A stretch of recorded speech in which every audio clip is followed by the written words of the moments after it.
Hello everyone. Today we will discuss about difference between levels of management. Management has three levels: top level management, middle level management and bottom level management. तो इन तीनों के बीच में क्या differences है उसे आज हम डिस्कस करने वाले हैं। तो स्टार्ट करते हैं। तो यहाँ पे हमने एक टेबल के रूप में प्रेजेंट किया हुआ है और ये ज़्यादा प्रेफर करता है एग्ज़ाम में अगर आपको डिफरेंसेस पूछा जाए किसी भी दो लेवल्स के बीच में या फिर तीनों लेवल के बीच में, या कोई भी अगर आप एग्ज़ाम दे रहे हैं अगर उसमें डिफरेंसेस पूछे जाते हैं तो ये ज़्यादा अच्छा होता है कि आप उसे टेबल में रिप्रेजेंट करें, तो वो ज़्यादा आंसर आपका इफेक्टिव लगता है और इजीली अंडरस्टेबल होता है एग्जामिनर के लिए।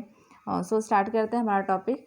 तो first is number, then heading, top level management, middle level management and bottom level management. तो फर्स्ट टॉपिक है management and administration. In a top level management, management is more and administration is less. In middle level management, proportion of management is less compare to top level management. यहाँ पे management का काम कम होता है और administration is more, ज़्यादा होता है. और बॉटम लेवल मैनेजमेंट में management is too less but administration is the maximum. Means implementation का काम ज़्यादा होता है, यहाँ पे ग्राउंड लेवल पे काम होता है, तो administration is more. In top level management, who is included? So the board of director, managing director, general manager are included in top level management. In middle level management, departmental officers, expert, head of department, they all are included in middle level.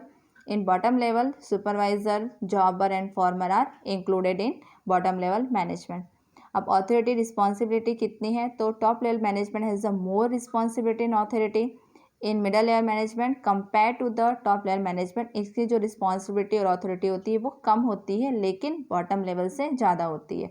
और bottom level has a list authority and responsibility.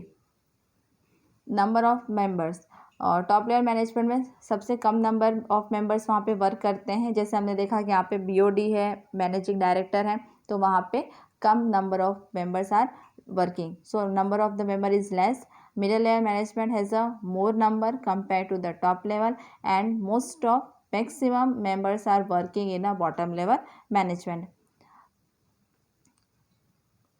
Competence, all around development is required. In this level all type of qualification and skills are to be required.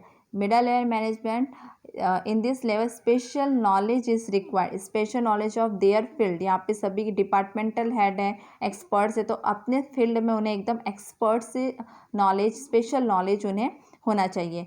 Bottom level management में उन्हें जो खुद का department है उसका knowledge और उसके साथ जो सब डिपार्टमेंट है उसका नॉलेज उन्हें होना चाहिए.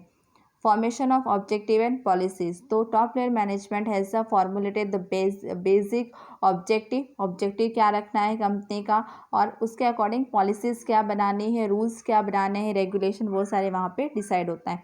मिडल लेवल मैनेजमेंट में अब ये जो पॉलिसीज़ बने उसको किस तरह से हम इम्प्लीमेंट करेंगे इसकी पॉलिसी बनाई जाती है, तो यहाँ पे भी पॉलिसीज़ फॉर्मुलेटेड किए जाते हैं. Bottom layer management has implemented the policies which is made by the top layer management and middle level management. तो यहाँ पर बॉटम लेवल में यहाँ पे इम्प्लीमेंटेशन का काम होता है, जो डिसीजन टॉप लेवल और मिडल लेवल में लिए जाते हैं उसे यहाँ पे इम्प्लीमेंट किया जाता है. अकाउंटेबिलिटी, कौन किसके लिए कितना अकाउंटेबल है, कौन किसको आंसर करेगा.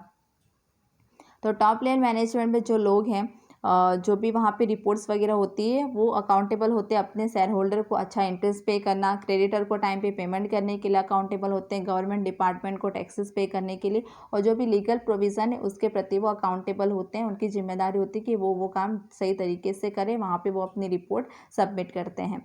Middle layer management accountable to top layer management. अब जो भी यहाँ पे वर्क होता है वो वर्क उन्हें टॉप लेयर मैनेजमेंट में सबमिट करना होता है, उन्हें वहाँ पे रिपोर्ट पहुँचानी होती है. Bottom level management is accountable to the middle level management. तो जो अकाउंटेबिलिटी होती है वो नीचे से ऊपर की तरफ फ्लो करती है और जो रिस्पॉन्सिबिलिटी होती है वो ऊपर से नीचे की तरफ फ्लो करती है. इट मीन्स दैट अगर हम अकाउंटेबिलिटी की बात करें तो बॉटम लेवल मिडल लेवल के लिए अकाउंटेबल है, मिडल लेवल टॉप लेवल के लिए अकाउंटेबल है और टॉप लेवल अपने आउटसाइडर जितने भी पार्टीज है उसके लिए अकाउंटेबल है. और रिस्पॉन्सिबिलिटी की अगर हम बात करते हैं तो सबसे ज़्यादा रिस्पॉन्सिबिलिटी होती है टॉप लेवल मैनेजमेंट की, उसके बाद मिडल लेवल और उसके बाद कौन आता है, बॉटम लेवल की रिस्पॉन्सिबिलिटी होती है. तो आई थिंक आप सबको क्लियर हुआ होगा कि तीनों लेवल्स के बीच में क्या डिफरेंसेस हैं. So thank you for watching my video. Stay safe, stay healthy. Thank you.